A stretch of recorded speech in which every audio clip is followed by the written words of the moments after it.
Si t'es un aficionado du terminal, tu dois te connaître cette astuce. Aujourd'hui, je te parle des nerd fonts. C'est super polices de caractère qui vont grandement te faciliter la vie dans ton terminal et sur NeoVim. Ok, mais ça sert à quoi d'avoir une police de caractère custom? De 1, c'est vachement plus joli, et de 2, c'est une vraie aide visuelle pour s'y retrouver dans ton terminal et dans tes applications. Donc là, on se retrouve sur le site de nerdfonts, nerdfonts.com tout simplement, je mettrai le lien dans la description, et on va regarder un petit peu ce que c'est. Donc déjà, c'est une agrégation d'énormément d'icônes dans une police de caractère. Ok, donc ça nous permet d'avoir juste une police de caractère et d'avoir toutes les icônes qu'on veut. Ici, on a un petit graphique avec la provenance de toutes ces icônes-là. Donc on a énormément d'icônes de materials. Là, on a aussi code icons, dev icons, font awesome, à l'ancienne, pour ceux qui se souviennent. Et donc, tout ça, ça fait qu'on a un peu plus de 10 000 icônes, ce qui est pas mal, avec presque 70 polices d'écriture qui sont patchées. Donc dedans, il y a 99% de chances qu'il y ait ta police à toi, préférée. L'avantage, c'est que c'est cross-platform, vu que c'est juste une police de caractère, au final, que tu télécharges. Et après, visuellement, on peut l'utiliser dans le terminal, mais aussi dans des outils comme NeoVim.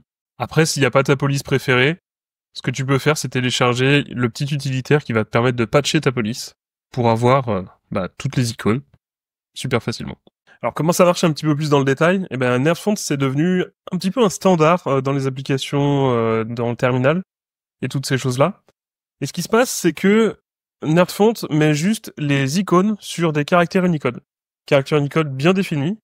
Donc c'est tout le temps les mêmes icônes sur les mêmes caractères, et comme ça les applications, les développeurs peuvent se baser sur ces caractères-là pour afficher des icônes spécifiques. Donc là, si on cherche les icônes de Git, il y en a pas mal, une bonne quantité, et on peut aussi chercher ce qu'on veut, donc là par exemple des icônes de React, il y en a pas mal. Et ensuite, tu vas pouvoir aller sur l'onglet Downloads, qui va lister l'intégralité des fonts qui sont disponibles, donc toutes les polices que tu peux utiliser. Perso dans le lot, mes deux préférés, c'est Victor Mono et Zmono. C'est ce que j'utilise depuis quelques années, alors Zmono un peu plus récemment. Et enfin, énorme astuce, si t'es sur Mac, tu peux directement installer la fonte qui te plaît avec une commande brew. Donc ça, c'est vraiment cool. Et ensuite, on se retrouve dans Yazi, qui est un gestionnaire de fichiers dans le terminal.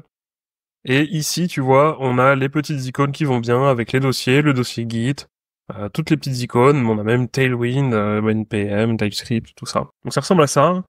Et c'est aussi utilisé dans NeoVim. Donc ici, par exemple, sur mon dashboard, pour rechercher, je vais pouvoir avoir, par exemple, là, ces icônes qui sont ici, celle-là aussi, un petit peu partout.